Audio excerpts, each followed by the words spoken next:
Hello everybody and welcome back for more Let's Play Kingdom Hearts. In the last episode, we finished Atlantica, and in this episode, well, if you guys already guessed what we always do after we clear each world. That's right, more cleanup to do.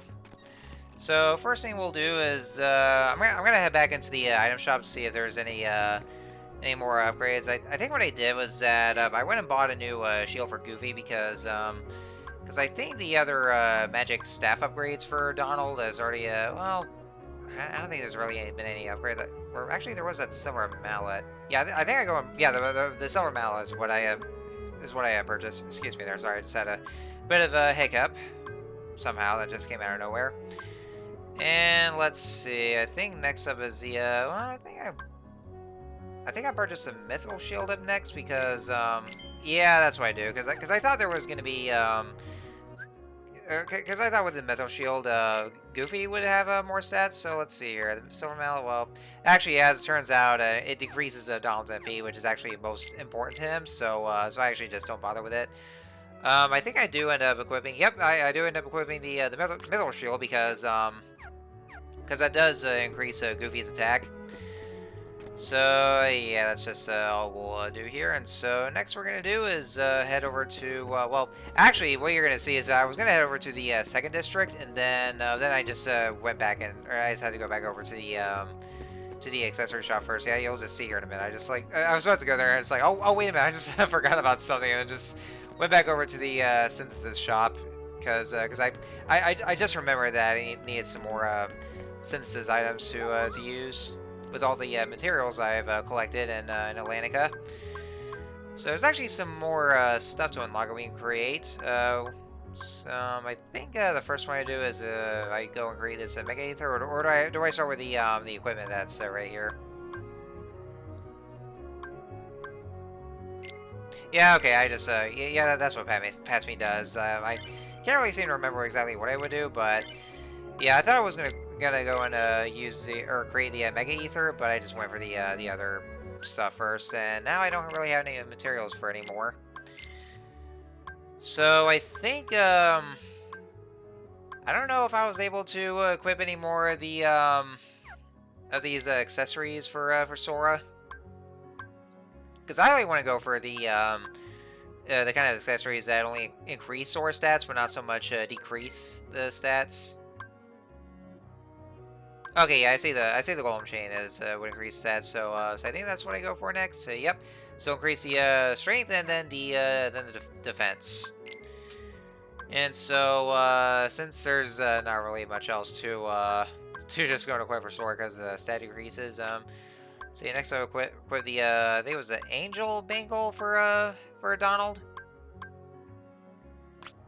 Or was, yeah, okay, yeah, it was called the Angel Bangle. I thought it was gonna be called the Angle Bangle because of how it rhymes. So I don't know. They just want to do that just I don't know, just for the sake of rhyming, something like that. Anyway, I do want to apologize if the video ended up being 30 minutes long because you know, that's always the thing with these post-world cleanups is that they always end up being very long because of all the shit that would occur. Because I know that for this cleanup, since we have well, we actually have not one but two torn pages. And well, actually no, we haven't really had two torn pages though because well, I say two torn pages because we're about to get a second one a little later.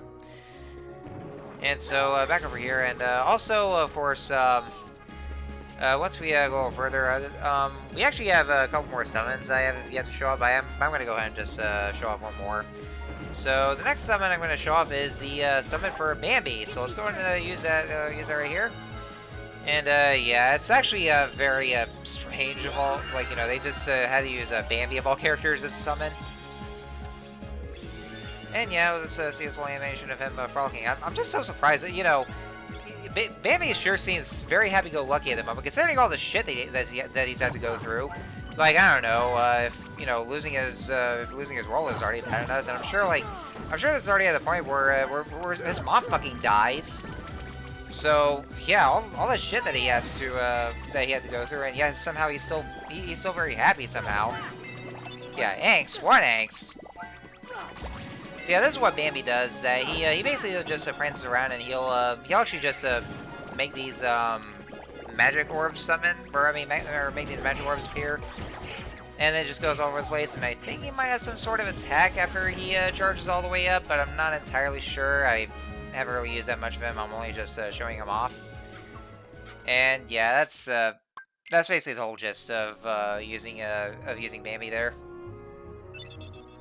And yes, yeah, like I said, that was the second torn page. So yeah, that's what I was saying about having 2 torn pages. So yeah, we have 2 torn pages. That means 2 trips over to the 100 Acre Wood. So yes, 2 100 Acre Wood sections in 1 cleanup video.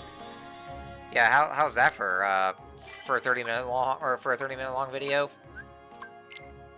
Also, I seem to have noticed that whenever I go to that particular area in the 2nd district in Traverse Town, just finding out the Heartless, it's actually the very same area that I've been using for showing off the summons. Like I've done that for Simba, done that for Genie, and then done that for Bambi. So I mean, I guess you might as well just consider it the training grounds for summons. Yeah, we'll call the summon training grounds from now on. That section of the 2nd district. Alright, so here we are back in the 100 Acre Wood once more. So yeah, with those 2 torn pages that we have, that means we will just, yeah, like I said, we'll just go into 2 different areas. So that's another one of the reasons why the videos were long, because I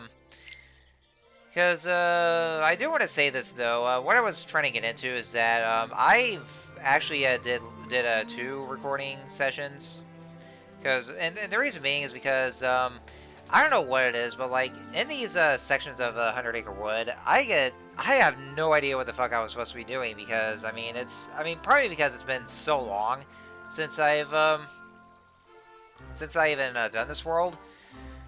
So I think because of that, then I've pretty much forgotten about what it is I was supposed to do, like with all these mini games. So that's why I was getting a little lost there, and so I had to look up to see what I was supposed to do, and then well, actually, not really so much as look up, but actually to see what I was supposed to do. Well, actually, eventually later on, I do end up looking up a walkthrough because of that one other section of 100 Acre Wood that I actually ended up getting really lost in and had no idea what the hell I was supposed to be doing. So I did that, and I had to end off that one footage, and then I had to do another video footage to record. And so that was a lot of editing that had to be done. A lot of those, or just a couple of those recording attempts. And so putting those 2 together, the video, I am not gonna lie, ladies and gentlemen, ended up being about 50 minutes long. So yeah, that would have been like almost an hour long for this video. So I edited all that, but thankfully though, at least the video was 30 minutes long. Yeah, sure, it's very, very lengthy. I'm not gonna lie, but you know, I didn't really, at least it wasn't really too much though, because I mean, if it was 30 minutes, then, you know, that's fine at least. I mean, that's just manageable, just make that into a video. But if it just exceeds 30 minutes long, then it's like, no, I mean, no, I'm not really going to do that. I mean, yes, I know, I did it for that one video in Rayman 2, or during that Let's Play with a Sanctuary of Stone and Fire, which ended up being 40 minutes long because of how long the level was, but that was only because, that was only because of how the game was saved, where, you know, you can only save the game after you clear each stage. So that was kind of the reason why. That's just something which I guess could be another excuse. So anyway, with so this section here, so yeah, this is Eeyore, and Eeyore, well, let's just say that everybody is particularly an asshole to him, because apparently nobody notices him.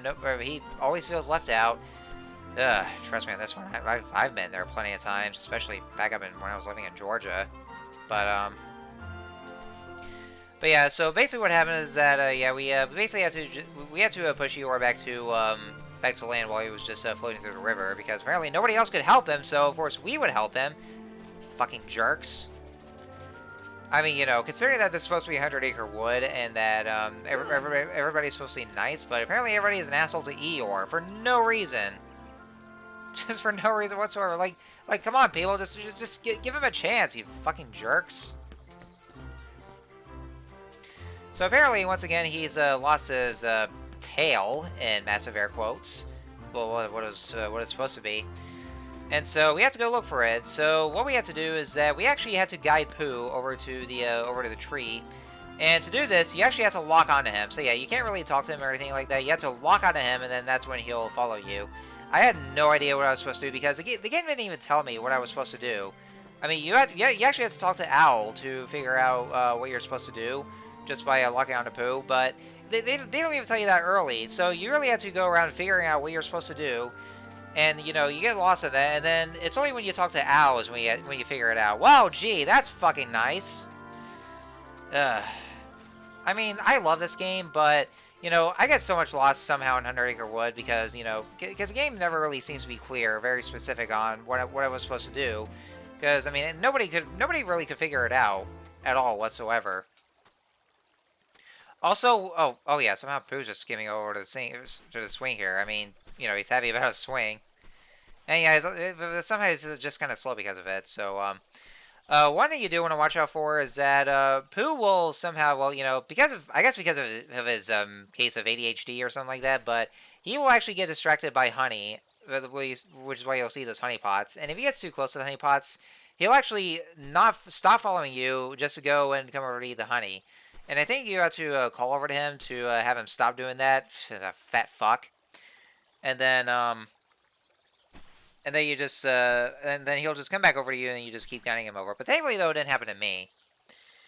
And so we're back over. So now we're here. We are in this swing set. So what we have to do is if we push R1. We can actually just, Sora will actually push Pooh at the swing set, but you want to make sure to do that whenever, as soon as Owl spreads his wings, so that way there you can actually time right. Yeah, this is, yeah, that way there you'll know the exact timing for you to push the swing, just as soon as Owl just spread out his wings. And that's all you gotta do. And you just have to give it enough push for Pooh to actually just fly off. And then makes, I guess makes a crash landing over to, yeah, to Eeyore's logs here.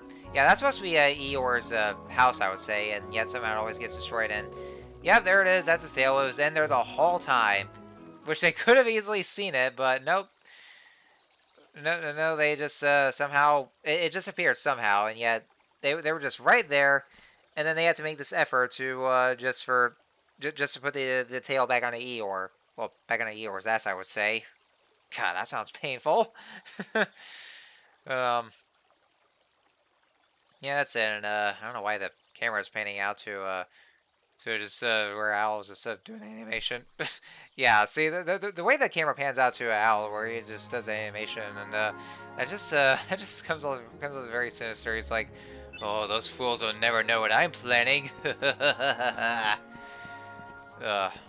Was he the villain the whole time? Could he be the reason why the torn pages are missing? Or he could have just commanded the Heartless. Oh God, plot twist. Owl's actually the enemy the whole time. So yeah, forget Ansem well, I would say the name, but this is Kingdom Hearts 1. I don't want to say it just yet though. Not until Kingdom Hearts 2. So sorry there.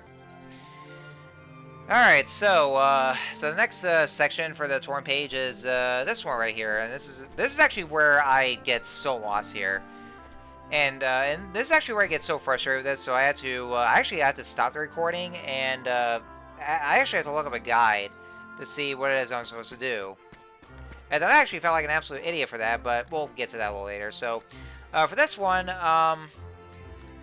basically what we have to do is that we have to bounce with Tigger. And also Roo. Yeah, that's the little kangaroo. Joey's name is Roo. Because I mean, he actually does have his mom, which is supposed to be Kanga.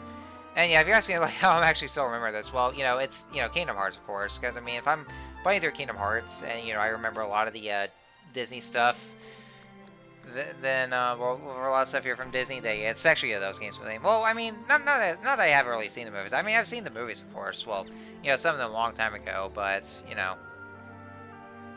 Also, I like how even though Owl is supposed to tell you how you're supposed to do some bouncing and give you some pointers, Rue actually points out that Owl can't really bounce. He can only fly. And he was like, "Oh yeah, you're right," and then he just flies off. So yeah, it essentially amounts to Rue just basically telling Owl to fuck off because he can't fly. And he was like, "Oh, okay then." Oh man, that's just like I don't know. It's like Rue's supposed to be this cheerful kid, and yet somehow he's just like dropping hints as to like Owl is not really needed here. And he was like, "Oh, okay then." wow, you know, I mean, it may look innocent enough because you know this is Winnie the Pooh, but you know it really does seem like you know they're really putting on their really nice facade and that they're secretly obnoxious jerks who actually just you know treats people like shit. You know, actually now that I think about it, just give them this theory there about everything there is in Hundred Acre Wood. They're secretly like you know Pooh is secretly a dictator and everybody else are just obnoxious jerks and they just put on a little nice happy facade, but just like completely hiding the fact that they're just really sinister. And they're just a bunch of assholes. So anyway, so what we have to do is that you like basically you have to bounce from a stump to stump. You actually have to closely memorize. Yeah, this is actually a memorization kind of mini game, and so you have to pay close attention to the kind of stumps that Tigger and Roo will bounce at, and so you have to bounce at the correct stump that they're bouncing to. And so the first one's easy, the second one's a little bit tricky because you have to just do it back and forth. And the third one, you have to go and bounce on that seesaw. And then you have to carefully jump right out of that, from that tree branch over to over that stump. And you also have to pay really close attention to Sora's drop shadow. And you know, because of how poorly coded the platforming is in this game, you have to be really careful with how you platform from, or just jumping from stump to stump. So yeah, just pay very close attention to how they're bouncing, and so be really careful about how you do the platforming across those stumps, because of yeah, like I said, the platforming is a bit wonky. So yeah, just be very careful and just pay close to Sora's drop shadow. And somehow, surprisingly, I did very well at this one. And now for this right here. For this, as you can see here, now for this challenge, we have this big giant honey pot, and Tigger will actually start throwing these apples or rare nuts or whatever it is. Don't want to think about it too much here. What you have to do is that you actually have to swing your keyblade and strike those or deflect those nuts back over to the pot. And if you actually keep doing this enough times in a row, then the pot will actually break, and then they'll set Tigger free. Now, here's actually what you have to do in order to get Sora's cheer ability, is that you actually have to make sure to actually deflect all the nuts and break the pot in less than 30 seconds. Yes, you heard me right, in less than 30 seconds. And good luck doing this perfectly, because if you actually miss one, then I think you have to do the whole thing all over again. And it's very easy to miss because, well, I don't know, probably because of their hitbox or something like that. But, oh yeah, by the way, make sure you don't follow the stump either, because if you follow the stump, that actually counts as you losing against this minigame. Or that counts as a failure for some weird-ass reason. And so you have to talk to Roo again to actually attempt this game. I mean, thankfully you can actually attempt this, honey pot breakage again, but yeah, you know, if you want to get Sora's cheer ability, do this in less than 30 seconds, and make sure you do this perfectly, just by doing this all in a row, which could be possible to do, but it's very hard to do that, and the hitbox is very off, so it's very easy to miss, because of, like, probably because of low accuracy for this here, or just the hitbox being weird. So yeah, that was, yeah, that could be very tricky. So yeah, just make sure you do it like all in a row if you want to get Sora's cheer ability, and that way there you can get it like in less than 30 seconds. And make sure you get that chest as well. Well, that's in that little tree hollow, because there's a chest right there that contains the AP up, which is what we want to get for Sora. Now the next thing that we're gonna do, yeah, there's like 3 things to do in this section. That's why this section kind of dragged out here. The next thing we're gonna want to do before we leave is that, well, just one last thing is that we have to collect these rare nuts that you see those. You see those pink nuts that are around those tree branches. We have to collect those and give them over to Owl. Now, here's the catch though. Apparently, for some weird ass reason, I will never understand why, you can only carry 1 rare nut, because if you try to collect another one, it won't register it at all. It'll just stay up there. So you have to take that 1 rare nut and bring it over to Owl, and then go over to the next one. And I don't know why they implemented that one. It's really stupid. I mean, because I'm pretty sure that, you know, Sora can carry as many items as he could, and it's very unlimited as well. Yet he can't really carry more than one rare nut. Then again, though, if he can't really carry more than one rare nut, just a little too dealy there. Anyway, so yeah, each time you carry one of those rare nuts over to Owl, then he'll give you these stat boosters or some new items, mostly stat boosters like the AP up or defense up. But I will say this, so it's also worth it at the same time because that'll really give Sora a lot of stat boosters for those here, like all these defense ups. So I will say that we're actually getting a little stronger for this one because of all these stat boosters that we're getting. And yeah, sorry if you're hearing that little background noise in there because that's actually me trying to adjust myself on my computer chair, and it's making that creaky noise. So I do apologize if you're hearing that. But yeah, that's yeah. In my previous recording attempt, I was I got that one rare nut, but then I was trying to get the other rare nut, and it wasn't really doing anything at all. And like I don't know, I didn't even know what I was doing wrong, and so I was getting frustrated with like what I was supposed to do because like it really felt complex, and you know the game never really explained that you're supposed to carry one rare nut at a time and not really more than one. So there was no implication whatsoever. So I got frustrated with it, so I literally had to stop the recording and look up a guide, or actually I had to just go back to where I saved by turning off the game and loading up my save file. And then I literally had to look up a guide to see what I was doing wrong, and then it turns out, yes, that's right, I was supposed to carry one at a time. Well, that's just fucking nice. How did I not even know that at all? God, this is really where it was really starting to get more frustrating on me. It really was. And yes, there's also a lot of platforming involved with having to go jump across these tree branches to get those rare nuts as well. But yeah, that's what happened. Just having to look up a guide just to see what I was doing wrong, and so that was it. So yeah, I was getting frustrated because of it. So yeah, it's just really baffling as how you can really carry more than one.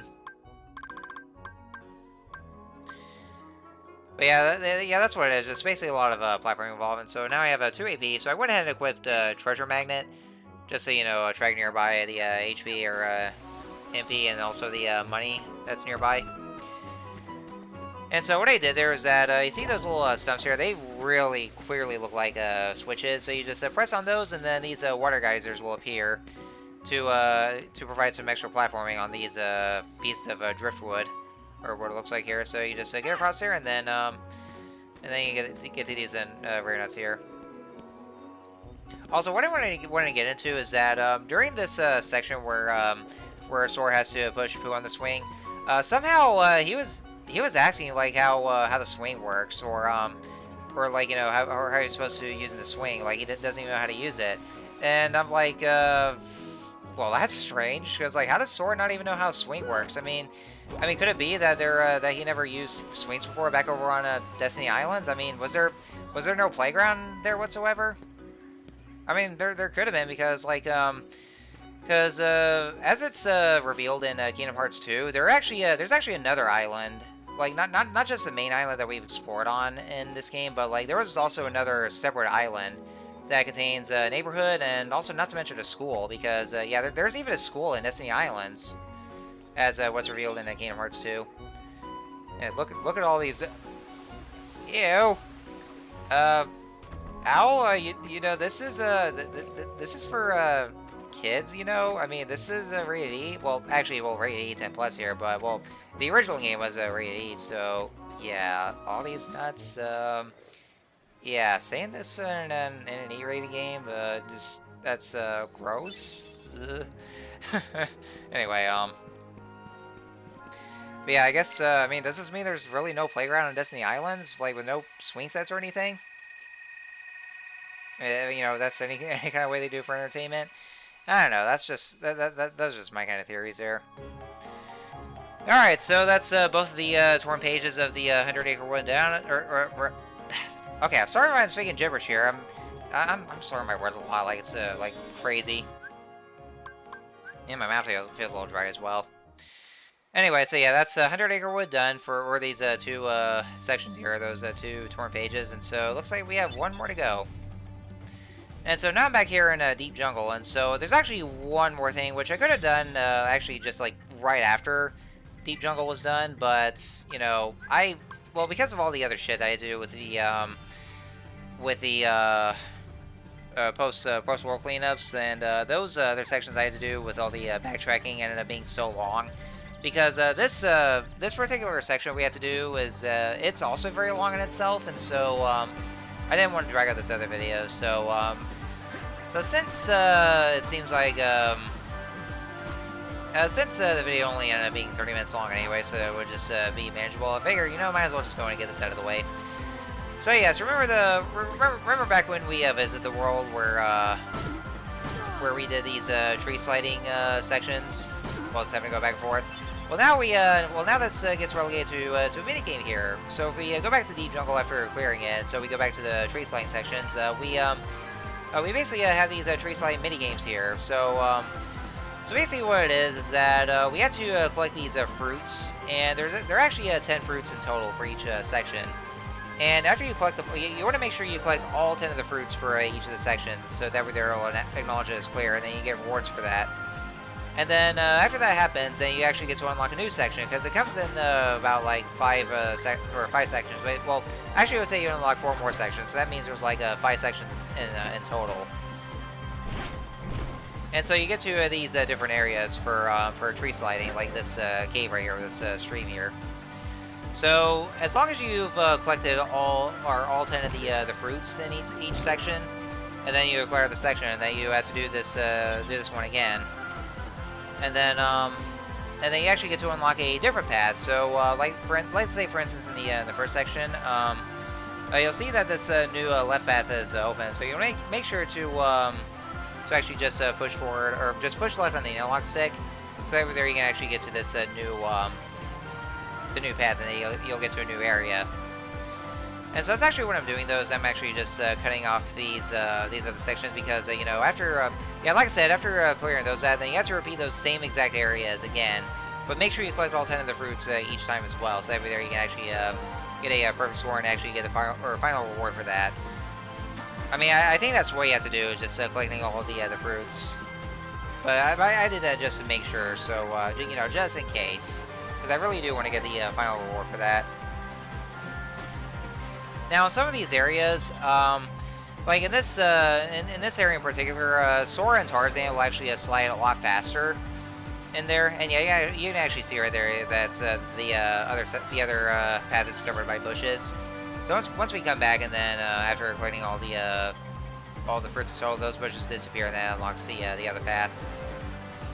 Yeah, some of the sections, Sora and Tarzan will slide a lot faster, and it actually gets a little risky, so you want to make sure you have a good momentum with these here. And for this one, then they actually had to say it a little slower. Like I don't know. I guess they realize that slow and steady wins the race. It does get a little nerve-wracking because you know, you want to make sure where the fruits are, especially with that last section where Sora and Tarzan will go faster. And so you really have to focus on where the fruits are, so that there you can collect them, because I feel like that like just get very close enough to collecting the fruits, especially because I always feel like that their hitbox is a little off when collecting them. So I had to make sure to just focus very well on collecting those fruits. All right, and so that's this one done here, and so just to go on this path here, and there's just one more section to clear. So we enter here, and then yeah, this will be the last section. So yeah, so it's basically like a total of 50 fruits to collect in just 5 areas. So yeah, this is the very last one. So just to make sure you collect them all here, and then there we go. And so that is our final reward, the power up, which will increase you know, Sora's attack power. And so with that, we are now done with the tree sliding mini games. So yeah, that's a lot of stat boosters that we've collected from the 100 Acre Wood, and then from the tree sliding mini games, and then there we go. So let's go ahead and equip the power booster to Sora, the power up. And so with that, then that should be it for the post world cleanup. And so yeah, that's about the end of the video. So next on Let's Play Kingdom Hearts, we are going to finally make some progress once more and head over to our next world. And so so until next time, see you guys later.